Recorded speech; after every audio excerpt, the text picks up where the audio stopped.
का बहुत बहुत स्वागत है नर्सिंग गुरुकुल के इस अमेजिंग एंड बेहतरीन से लर्निंग प्लेटफॉर्म पे। अगर आपने भी कॉमन पैरामेडिकल एंट्रेंस टेस्ट का एग्ज़ाम दिया था तो आपको पता होगा कि उसका रिजल्ट कल जारी हो चुका है। आपकी काउंसलिंग है जो है फर्स्ट राउंड की वो स्टार्ट हो चुकी है। उसकी डेट शीट काउंसलिंग की वो जारी कर दी गई है। अगर आपको नहीं पता है कब से काउंसलिंग स्टार्ट है, किस दिन ख़त्म होगी, किस दिन अलॉटमेंट लेटर आएगा, तो उस टॉपिक पर भी डिटेल में हम बात करने वाले हैं। और आपको अपनी प्रेफरेंस लिस्ट कैसे बनानी है, आपके लिए बेस्ट कोर्स कौन सा रहेगा आपके मार्क्स के अकॉर्डिंग, इन सभी टॉपिक पर डिटेल में डिस्कस करने वाले हैं। अगर चैनल पे नए हो तो चैनल को सब्सक्राइब ज़रूर करना, क्योंकि इस नर्सिंग गुरुकुल के प्लेटफॉर्म पे आपकी जितनी भी काउंसलिंग से रिलेटेड जानकारियाँ सारी की सारी टाइम टू टाइम और एकदम सही सटीक जानकारियाँ आपको इसी चैनल पर देखने को मिलेगी। कंप्लीट बात करेंगे बेस्ट प्रेफरेंस लिस्ट कैसे बनानी है, क्या करना है क्या नहीं करना है। और बहुत सारे बच्चे मार्क्स अच्छे होते हुए भी इस वजह से रह जाते हैं कि वह अपनी प्रेफरेंस लिस्ट सही से नहीं बना पाते हैं। तो उन बच्चों के साथ ऐसा ना हो, इसके लिए हम पूरी ध्यान रखेंगे हर एक चीज़ का कि आपका कि प्रेफरेंस लिस्ट बनाने के चक्कर में कोई भी दिक्कत नुकसान आपका ना होने पाए। तो चलिए स्टार्ट करते हैं और बताते हैं कि आपको प्रेफरेंस लिस्ट आपको कैसे बनानी है, कैसे नहीं बनानी है। और इससे पहले हम थोड़ा सा ये भी देख लेंगे कि भैया आपका जो काउंसलिंग की गाइडलाइन है उनमें क्या लिखा हुआ, कितना फ़ीस लगेगा। तो वीडियो थोड़ा सा लंबा हो सकता है, लेकिन आपको जानकारी पूरी की पूरी मिलेगी। चैनल पर नए हो तो चैनल को सब्सक्राइब ज़रूर करना। तो देखो, जैसा कि आप सबको पता होगा कि आपका रिजल्ट, काउंसलिंग, सारी की सारी चीज़ें कहाँ पर होती है, ABBMU की ऑफिशियल वेबसाइट पे होती है ना। तो आपको क्या करना है, ABBMU सर्च करना है जहाँ से आपने रिजल्ट देखा था। और एक बात बता दो, डिस्क्रिप्शन बॉक्स में आपको गूगल फॉर्म का लिंक मिल जाएगा। आप उस गूगल फॉर्म को भी एक बार फिल कर देना, ताकि हमें पता चले आपके कितने नंबर, आपके कितने मार्क्स आए हैं, ठीक है। ताकि हम अपनी कम्युनिटी पोस्ट पर आपका पोस्टर लगा सकें कि हाँ आपको कॉन्ग्रेचुलेशंस दे सकें। उसके बाद क्या करना है, जब यहाँ पर थोड़ा सा नेट स्लो है, परेशान नहीं होना, थोड़ा सा वेट करते हैं। तो जब ABBMU आप सर्च करोगे तो इस प्रकार से कुछ ABBMU की ऑफिशियल साइट आएगी। यहाँ पे सबसे पहले होम वाले पे आपको क्लिक करना है। करने के बाद आपको ये होम पेज पर लेके जाएगा। आप देख सकते हो होम पेज इनका कुछ इस तरीके से दिखता है, ठीक है। स्क्रॉल करके आपको नीचे आना है। नीचे आओगे, मैं बता रहा हूँ स्टेप बाय स्टेप, हर एक चीज़ ध्यान से सुनना, स्टेप बाय स्टेप ध्यान से देना। कॉमन पैरामेडिकल एंट्रेंस टेस्ट यहाँ पे राइट साइड बॉटम में दिख रहा होगा आपको, मैंने व्हाइट कलर से आउटलाइन किया, इसको देखो। यहाँ पे रिजल्ट इज लाइव नाउ पे क्लिक करोगे, उसका एक नया पेज खुल करके आएगा। स्क्रॉल करके नीचे आना है और ध्यान देना, बहुत बच्चे क्या करते हैं रिजल्ट देखते टाइम कि उनका रिजल्ट नहीं दिख रहा होता। क्यों? क्योंकि वो सीनेट पे क्लिक कर दे रहे होते, कभी UPGT पे कर दे रहे हो। और सबसे बड़ा इंपॉर्टेंट है, यहाँ पे पैरामेडिकल के दो है। पैरामेडिकल का मास्टर्स कोर्सेज के लिए भी है, तो लेकिन बच्चे क्या करते हैं, वो UG के होते हैं और क्लिक कहाँ कर देते हैं, मास्टर्स वाले पे कर देते हैं। तो ध्यान देना, जिस पे आप क्लिक कर रहे हैं वो कॉमन पैरामेडिकल बैचलर्स कोर्सेज होना चाहिए। अगर आपको काउंसलिंग के बुलेटिन के बारे में जानना है तो काउंसलिंग बुलेटिन पे क्लिक करो, ठीक है। और यहाँ पर आपको देखने को मिल जाएगा कि भाई आपकी जो काउंसलिंग है वो 2 जुलाई यानी कि आज से ही स्टार्ट हुई है। हो सकता है अभी उसका लिंक एक्टिव ना हो। लिंक जब तक एक्टिव नहीं होगा तब तक आप चॉइस फिलिंग नहीं कर पाओगे। और आपकी जो ये काउंसलिंग है वो 9 तारीख यानी कि 9 जुलाई को समाप्त हो जाएगी। 3 तारीख को 12 जुलाई को इसका अलॉटमेंट लेटर आ जाएगा। एंड उसके बाद 14 तारीख से लेकर के 19 तारीख के बीच में अपने आप कॉलेज में रिपोर्टिंग कर पाएंगे। बाकी इसी प्रकार से यहाँ पे मॉपअप। और ध्यान रखना, यहाँ पर सेकंड राउंड नहीं होने वाला, फर्स्ट राउंड के बाद सीधा मॉपअप राउंड होने वाला है। क्या होने वाला है? मॉपअप राउंड होने वाला है। और आपका जो सेशन है बच्चे, वो 1 अगस्त से स्टार्ट होने वाला है। कब से होगा? 1 अगस्त से स्टार्ट होने वाला। अब आगे हम मेन चीज़ों पर बात करते हैं कि सीट मैट्रिक्स क्या होती है, क्योंकि इसी से आपको प्रेफरेंस लिस्ट बनानी है। इसी के अकॉर्डिंग आपको कॉलेज मिलेगा, किस कॉलेज में कितनी सीटें खाली हैं, इन सभी टॉपिक पे सारी जानकारियाँ आपको इसी चीज़ में मिलेंगी। कहाँ पर मिलेगी? सीट मैट्रिक्स क्या होती है, कैसे देखनी होती है, कैसे उसका इस्तेमाल करके आपको अपनी प्रेफरेंस लिस्ट बनानी है, इसके ऊपर हम बात करते हैं। तो ये लोड होकर के कुछ इस प्रकार से दिखेगी, ध्यान से देख लो। इसको बोलते हैं सीट मैट्रिक्स। सीट मैट्रिक्स का मतलब होता है एक ऐसी PDF जिसमें आपका कौन सा कॉलेज है, उस कॉलेज में कौन से ज़िले में है, कौन कौन से कोर्सेज अवेलेबल हैं, किस कैटेगरी की कितनी सीट्स अवेलेबल हैं, सारी की सारी जानकारियाँ उस PDF में लिखी रहती हैं। उसको हम क्या बोलते हैं? Seat matrix. और ध्यान देना, ये जो हल्का सा ग्रीनिश कलर दिख रहा है आपको ना, ये सारे के सारे ग्रीन कलर वाले गवर्नमेंट कॉलेज होते हैं। क्या होते हैं? गवर्नमेंट कॉलेज होते हैं। बाकी अगर जब आप नीचे आओगे जो वाइट कलर से दिखेगा वो आपका क्या है? प्राइवेट कॉलेज है, याद रखना। अब देखो, सबसे पहले क्या करना है, आपको देखना है कि यहाँ पर कॉलेज का नाम क्या है। कॉलेज का नाम देख सकते हो, कोर्स के नाम देख सकते हो। यानी कि अगर हम पहले कॉलेज की बात करें तो पहला college faculty of paramedical sciences UP-UMS लिखा है, ठीक है। अब कोर्स नेम देखेंगे तो इसमें ये बोला गया कि इस कॉलेज में यह कोर्स अवेलेबल है, जो कि इटावा डिस्ट्रिक्ट में अवेलेबल है। गवर्नमेंट है, को एजुकेशन है। और इस BRIT यानी कि BSc in radiology imaging technology में टोटल 60 सीटें हैं। यहाँ पर देख पाओगे आप, टोटल 60 सीटें आपको दिखाई देगा। कैटेगरी वाइज अनरिजर्व्ड कैटेगरी में 24 सीटें हैं, EWS में 6 सीटें हैं, OBC में 17 सीटें हैं, SC में 12 सीटें और ST में 1 सीटें हैं।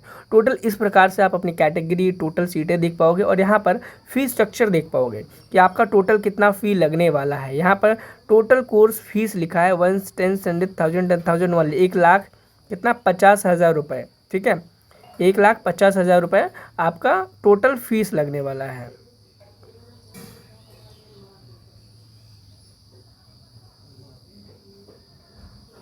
1,50,000 नहीं, 1,05,000 है, गलती से थोड़ा सा मिस्टेक हो गया पढ़ने में, ठीक है। तो यहाँ पर आप देख पाओगे कि आपका ट्यूशन फीस कितना है, 12,000 रुपये ट्यूशन फीस है, लाइब्रेरी फीस 2,000 है, ट्रांसपोर्टेशन फीस 2,000 है, इनरोलमेंट फीस 100 रुपये। इस प्रकार से पर सेमेस्टर वाइज यहाँ पर देखोगे पर ईयर के अकॉर्डिंग फीस दी गई है। ईयर 1 में ये फीस लग रही है, ईयर 2 में ये फीस लग रही है। और आपकी जो फीस है बच्चे वो पूरे 4 साल की जमा एक साथ नहीं होती है, वो ईयरली होती है। एक साल में आपको समथिंग फीस लगेगी और अगले साल में कुछ फीस लगेगी, ऐसे ऐसे करके होता है। अब आगे देखेंगे BRIT का हो गया था। उसके बाद अब यहीं पर BMLT की सीटें इटावा में अवेलेबल हैं, BOPT का कोर्स इटावा में अवेलेबल है, यानी कि UP UMS में BPT का अवेलेबल है। ये यानी कि यहाँ पर 4 कोर्सेज हैं जो कि UP UMS में अवेलेबल हैं, यानी कि BRIT है, BMLT है, BOPT है, BPT है, ठीक है। बाकी अगला BSc इन ऑपरेशन थिएटर टेक्नोलॉजी जिसे जो कि ग्रेटर नोएडा में है, BMLS है जो कि ग्रेटर नोएडा में है, बाकी BMRIT भी ग्रेटर नोएडा में है। अब अगर BMLS की बात करें तो ये झांसी में अवेलेबल है, BMRIT ये भी झांसी में अवेलेबल है, और BPT कहाँ है, ये भी झांसी में अवेलेबल है, BOTT वो कानपुर में अवेलेबल है। इस प्रकार से आप कॉलेज का नाम, उस कॉलेज में कौन सा कोर्स है, कौन से शहर में उपस्थित है, आपके कैटेगरी की कितनी सीटें हैं, ये सारी चीज़ें आप देख सकते हैं। अब हम बात करते हैं कि आपको अपनी प्रेफरेंस लिस्ट कैसे बनानी है। देखो, प्रेफरेंस लिस्ट बनाने के लिए आपको सबसे पहले यहाँ पर लॉगिन करना पड़ेगा। जैसे आप लॉगिन करोगे वहाँ पर ऑप्शन देगा कि भैया आप क्या करो, अपना रजिस्ट्रेशन करो।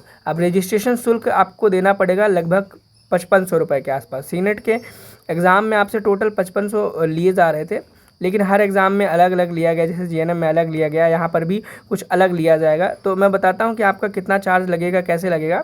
तो देखो यहाँ पर लिखा गया, हाँ, टोटल 500 रुपये आपका नॉन रिफंडेबल फ़ीस लगेगा और 5,000 आपका रिफंडेबल फ़ीस लगेगा विथ टर्म्स एंड कंडीशन। याद रखना, क्या विथ टर्म एंड कंडीशन आपका लगेगा। अब देखो यहाँ पर क्लियर लिखा है कि कैंडिडेट को रजिस्ट्रेशन के नाम पर 500 रुपये पे करने होंगे जो कि नॉन रिफंडेबल होगा, ठीक है। वहीं पर 5,000 रुपये एज अ सिक्योरिटी मनी जमा करना होगा जो कि रिफंडेबल होगा, ठीक है, याद रखना।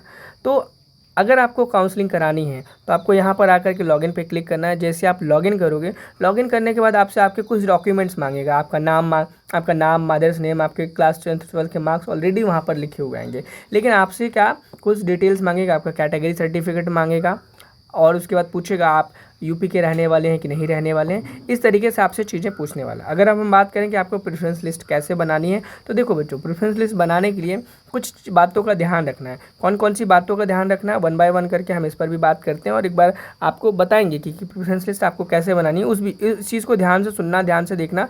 अगर आप ये चीज़ ध्यान से सुनते और देखते हो तो आई थिंक आप अपनी प्रेफरेंस लिस्ट खुद से बना ले जाओगे। फिर भी कोई दिक्कत आती है तो हम आपको बताने के लिए मैं बता दूं। देखो, अगर आपको प्रेफरेंस लिस्ट हमसे बनानी है तो डिस्क्रिप्शन बॉक्स में आपको ग्रोमी कंसल्टेंसी का लिंक मिल जाएगा, यानी कि वो ग्रोमी कंसल्टेंसी हमारी है। वहाँ पर हम आपको बेहतरीन तरीके से गाइड करेंगे। इवन आपकी प्रेफरेंस लिस्ट जो भी आपके मार्क्स के अकॉर्डिंग वो हम बना करके दे देंगे। 99 रुपीज़ में डिस्क्रिप्शन बॉक्स में आपको हमारे ग्रोमी का लिंक मिल जाएगा। वहाँ पर जाओ, 99 रुपीज़ का स्लॉट बुक करो। उसके बाद आपका स्लॉट हमसे कनेक्ट हो जाएगा। उसके बाद हम आपका व्हाट्सएप पे चैट करके आपसे बता देंगे। लेकिन मैं अगर बता दूं, अगर आप खुद से बनाना भी चाहते हो तो भी कोई दिक्कत वाली बात नहीं है। आप खुद से भी बना सकते हो अपने मार्क्स के अकॉर्डिंग। सबसे पहले बनाने के लिए क्या करना है, सबसे पहले ये देखना है कि भैया आपको कौन कौन से कोर्सेज़ लेने हैं, क्या कौन कौन से कोर्सेज़ लेने हैं। अब देखो, अगर आपका कोई टारगेट है कि नहीं आपको पैरामेडिकल का सिर्फ ऑपरेशन थिएटर वाला कोर्स करना, तो भाई आप सिर्फ ऑपरेशन थिएटर वाले को ही चूज़ करो। लेकिन अगर आपको चाहिए कि पैरामेडिकल का भाई कोई भी कोर्स मिल जाए, कोई भी में कहीं पर भी एडमिशन मिल जाए, बस गवर्नमेंट तो कोई भी कोर्स मिल जाए, तो क्या करना है, सबसे पहले उन कॉलेजेस को चुनो जिनमें आपको सबसे कोर्स चाहिए। जो कोर्स आपको चाहिए वो कोर्स कौन कौन से कॉलेजेस में है उसको चूज़ करो। उसको चूज़ करने के बाद देखो कौन कौन से शहरों में है, उन शहरों में कौन कौन से कॉलेज हैं, उनको जो सबसे पहले क्या करो, जो कोर्स आपको चाहिए, जैसे आपको BMLT चाहिए, क्या चाहिए, BMLT चाहिए, तो देखो कि आपका जो BMLT का कोर्स है कौन कौन से कॉलेजेस में है, ठीक है। अब उन कॉलेजेस में ये देखना कि मान लो इटावा में है, ग्रेटर नोएडा में है, लखनऊ में है, तो उन कॉलेज के नाम एक कॉपी पे लिख लो। लिखने के बाद क्या करना है बच्चे, कॉपी पे लिख लिया ना, कॉपी पे लिखने के बाद अब यह देखो आपके कैटेगरी की कितनी सीटें खाली हैं। क्या करो कि आपकी कैटेगरी की कितनी सीटें खाली हैं उनको देखो। आपकी कैटेगरी की जिस कॉलेज में सीटें सबसे ज़्यादा हों उस कॉलेज को सबसे कहाँ पर रखना, टॉप पे रखना। उसके बाद उससे कम जिसमें हो उसे थोड़ा नीचे रखना, उससे थोड़ा कम हो उसे थोड़ा सा नीचे रखना। इस तरीके से करके आप अपनी प्रेफरेंस लिस्ट बना सकते हो। मैं बता दूं, आप जल्दीबाजी मत करना, काउंसलिंग करने में थोड़ा सा इंतज़ार करना, थोड़ा सा सब्र करना। हम आपके लिए एक डिटेल में बढ़िया सा और बढ़िया वीडियो बनाएंगे कल। आज नहीं बना पाऊँगा क्योंकि मैं थोड़ा सा बाहर हूँ, इसी वजह से मैं स्क्रीन रिकॉर्डिंग पे बना रहा हूँ। क्लियर सामने से आकर के लैपटॉप से बनाऊंगा तब आपको क्लियर तरीके से हर बात समझा पाऊंगा। अगर आपको ग्रोमी की कंसल्टेंसी बुक करनी हो तो आप डिस्क्रिप्शन बॉक्स में लिंक है, आप वहाँ से भी कर सकते हो। मिलते हैं नेक्स्ट वीडियो में। Thank you, have a nice day.